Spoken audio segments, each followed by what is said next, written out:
Hello and welcome to this short reflection from the chapel of the House of Retreat here in Pleshey.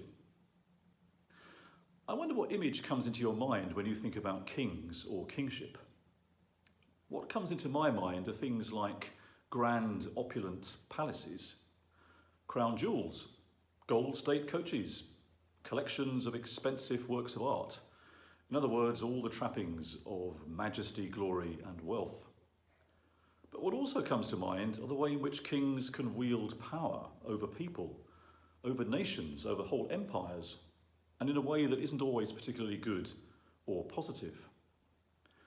And I think that's probably the way in which the world views kings, emperors, presidents and prime ministers and the like.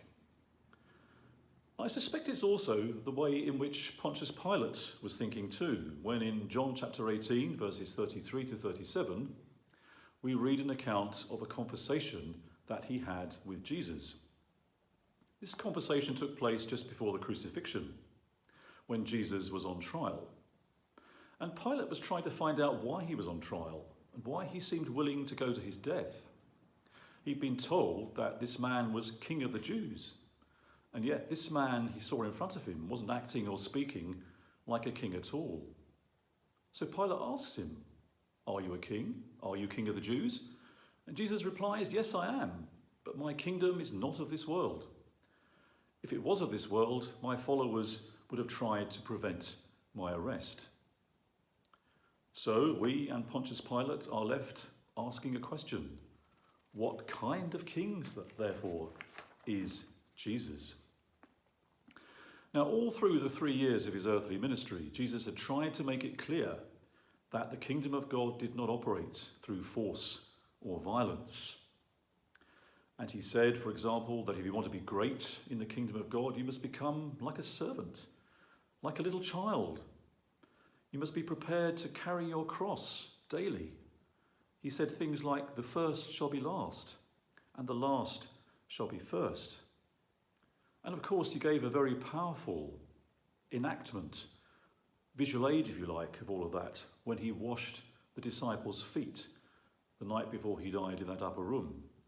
And they were horrified and terribly embarrassed by that, because foot washing was something carried out by the lowest of all slaves in a household. Now, of course, Jesus reigns in glory on the right hand of his Father, and he has all power and authority. He has all majesty and glory. But that always needs to be balanced out by thinking about his humility and his love, his service and his sacrifice. This coming Sunday, many churches will celebrate the feast of Christ the King. And as feast days go, this is a relatively recent introduction into the church's calendar. It was introduced by Pope Pius XI in, I think, 1925. At a time when fascism in all its different forms was on the rise in Europe.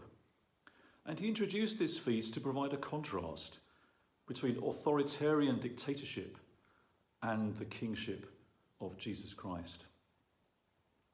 Because Jesus is indeed a king, but a very special kind of king. He rode into his own city, Jerusalem, on a donkey. He has a crown, but it's a crown of thorns. He wears a robe, but it's a very garish, gaudy purple affair. He has a sceptre, but it's a flimsy reed.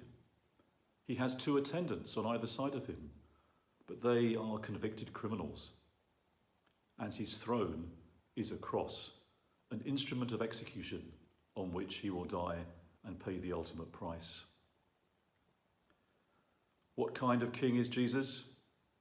Jesus is a real king. Jesus is a true king.